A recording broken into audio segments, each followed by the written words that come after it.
RT sitting down with author, investigative journalist, and contributing editor to Rolling Stone magazine, Matt Taibbi. Matt, thank you so much for joining us. Thank you for having me. Now, let's get right into it. You've dedicated a large part of your work and your career to discovering and investigating the events that led up to the economic crisis of '08 and the events that happened after and during that whole chaos.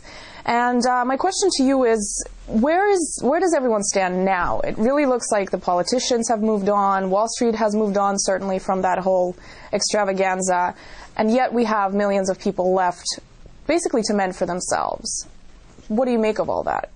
Well, I think we're at a period now, we're kind of at a crossroads where if the government moves forward and doesn't make major changes and doesn't press forward with wide-scale prosecutions, I think this is kind of like their last opportunity to do that. For the last 3 years or so, they haven't taken anybody to court at all. There's really been no law enforcement whatsoever, and I think that's something that people are talking about a lot on Wall Street. They're kind of wondering when the other shoe's going to drop.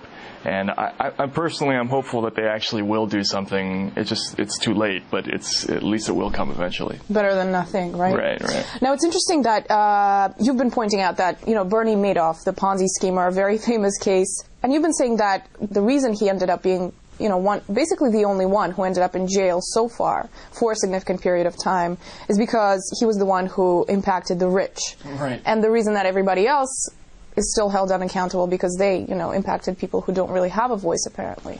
Yeah, no, I think that's absolutely the case. Madoff was a good target for a couple of reasons. Number one, he really had nothing to do with the systemic corruption that led to the crash of 2008. He was just a straight-up criminal who could have existed in any time period, and so he was unconnected to all the really serious stuff that went on Wall Street. And also the scale of it was, even though it was big for the people who invested in his funds, it wasn't anything like the scale of the fraud that went on at the big banks, for instance.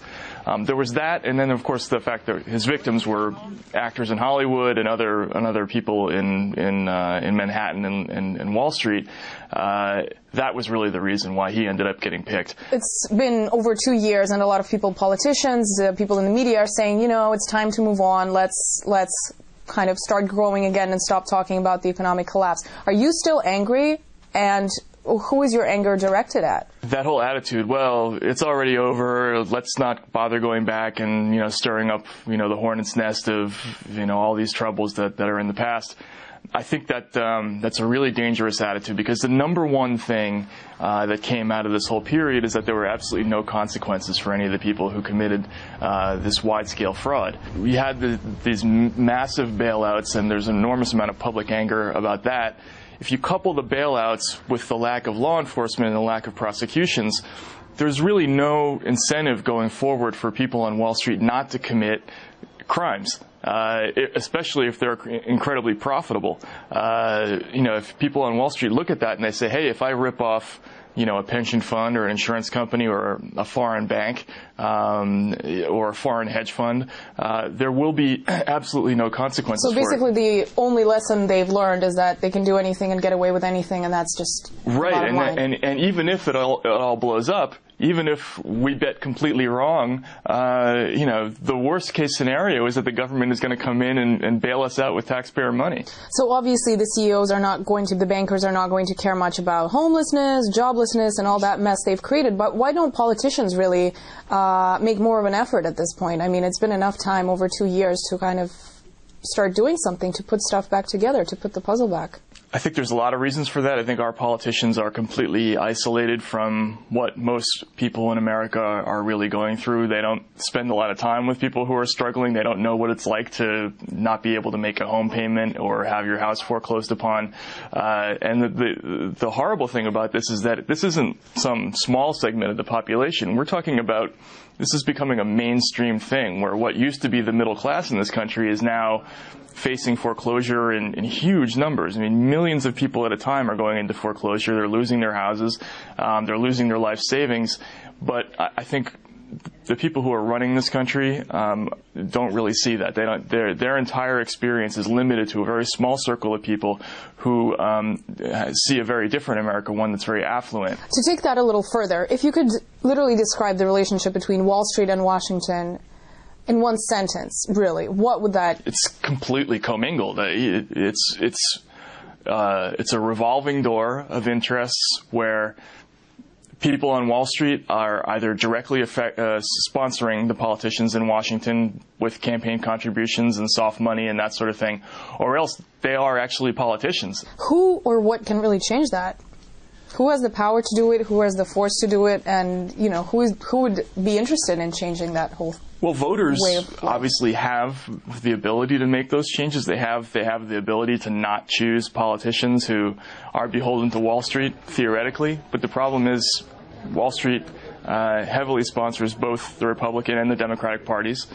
So automatically, no matter who becomes the front-running candidate for the presidency, is going to be a creature of Wall Street. Look at Barack Obama, who I personally admired during his campaign of 2008, but if you look at his record, Goldman Sachs was his #1 private campaign contributor. What about third parties? Is that even an option, or is that never going to happen in this country? Seriously, I don't see it. I don't see it becoming having a major impact. I think you might see the occasional politician who's really not part of that world make a run. Why is that, though? If people are obviously understanding at this point that Democrats and Republicans are different sides of the same coin, why not? They don't really understand that, though. They don't? No, you really I don't think so. Still? I think your average American doesn't see that. And I think ordinary people are very seduced and mesmerized by this phony media-created division between blue and red and left and right and Democrats and Republicans, and people are conditioned to believe that there are enormous, profound differences between these two parties, whereas the reality is their differences are mostly superficial, and on the important questions of how the economy is run and how to regulate the economy, they're exactly the same. But I don't think ordinary people know that. What about the relationship between the media and Washington, D.C.? Like you say, they represent either one or the other, really, these days, the mainstream media.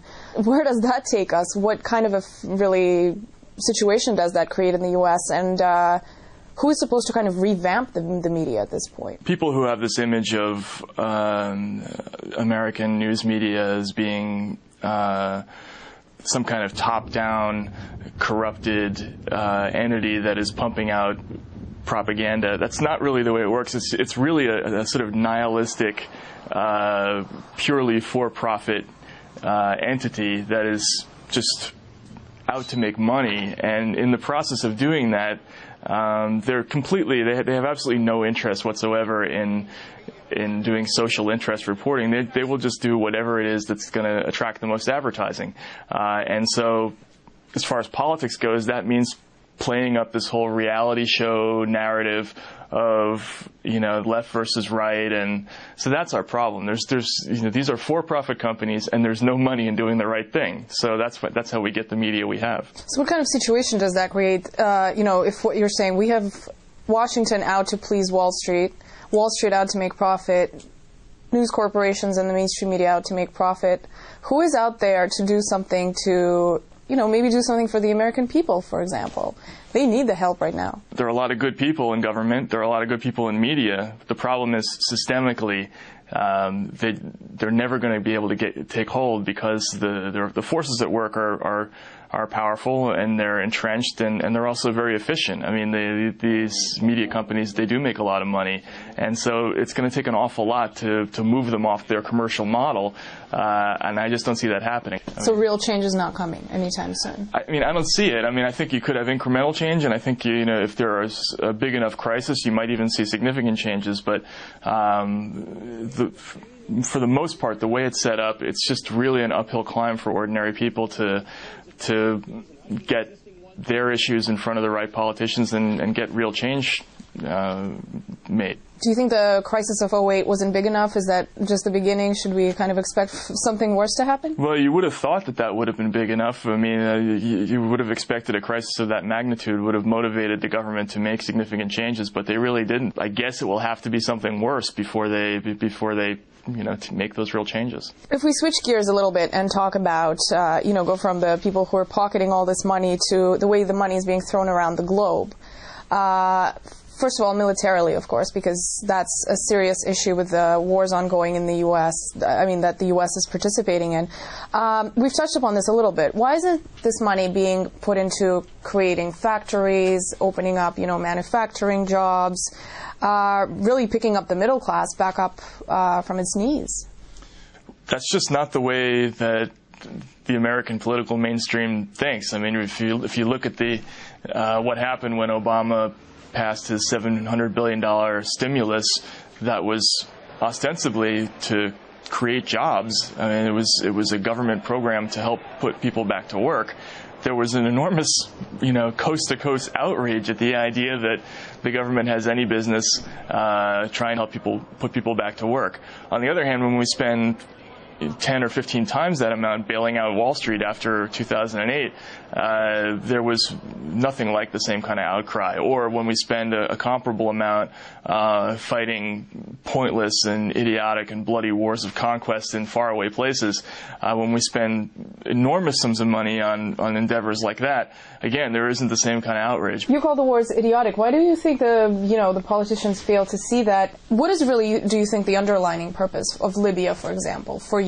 Libya, I don't know. I mean, I think that this wasn't a situation like Iraq where the United States had a clear long-term plan to go into this country and went in there with their eyes wide open. And if you look at Iraq and Afghanistan, to me, those are more indicative of what we look for or what they're thinking about in terms of foreign policy. They have these long military stalemates, deployments that are going to go on forever and ever and ever, and that are going to cost $100-200 billion a year.